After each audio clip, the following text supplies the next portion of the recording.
Je vous encourage à improviser, mais le meilleur moyen de vous convaincre, de vous lancer dans l'improvisation, c'est de montrer une œuvre qui est un exemple d'improvisation réussie.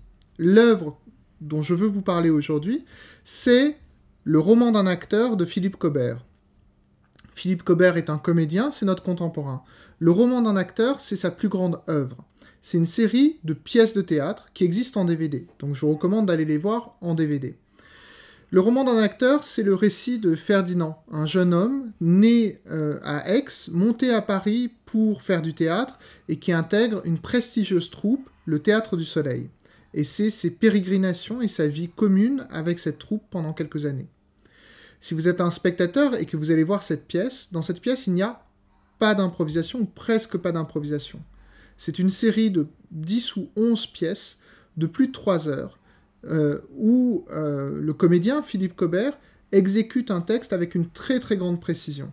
Il est seul sur scène, il fait tous les personnages avec un minimum d'accessoires. Et il est impressionnant par sa virtuosité et sa précision technique. Il peut arriver qu'il improvise de manière très très marginale, par exemple, s'il est à l'aise avec le public, il peut peut-être un peu rallonger une scène, voilà. Mais c'est très marginal. Alors vous me direz, pourquoi donner cette série de pièces de théâtre en exemple de ce qu'est une improvisation réussie? Eh bien en fait, si ce n'est pas une improvisation en termes d'exécution, c'est bien une improvisation en termes de conception. Puisqu'il faut connaître la conception de cette troupe de théâtre, de cette pièce de théâtre. Le roman d'un acteur, c'est en fait la réécriture, la transformation, la métamorphose de la vraie vie de Philippe Cobert. Philippe Cobert, comme son personnage est monté à Paris dans les années 70, il a intégré le Théâtre du Soleil, dont il a été un des membres les plus importants. Puis, quittant le Théâtre du Soleil à la fin des années 70, il a eu toutes sortes d'expériences théâtrales pour finalement découvrir au milieu des années 80 quel était véritablement le geste théâtral qui lui permettrait de déployer tous ses talents, à savoir improviser sur scène sa propre existence.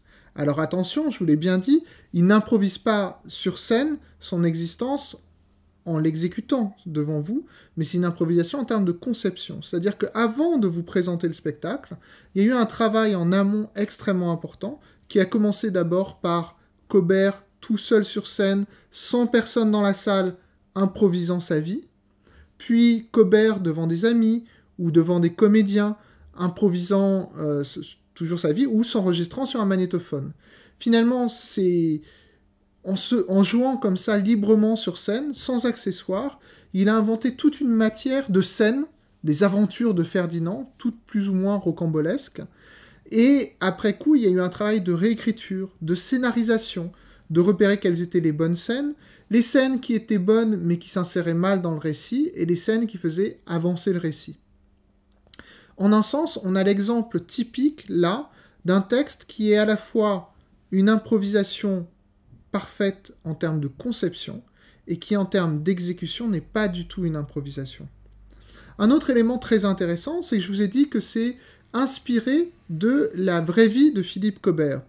Mais, en fait, ça reste une œuvre de fiction à plein droit, puisque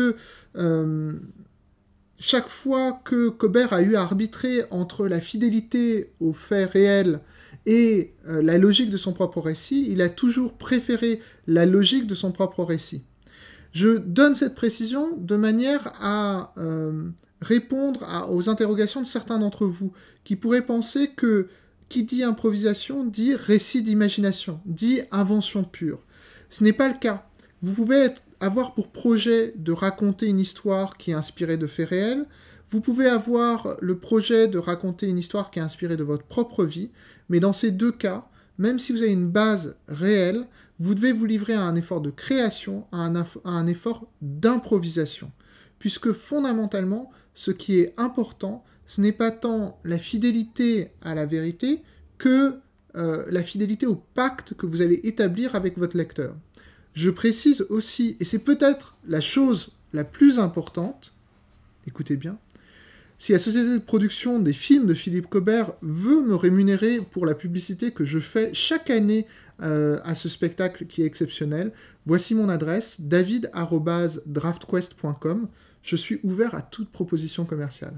Plus sérieusement, je vous recommande d'improviser. Si ça a marché pour Philippe Cobert, ça marchera pour vous.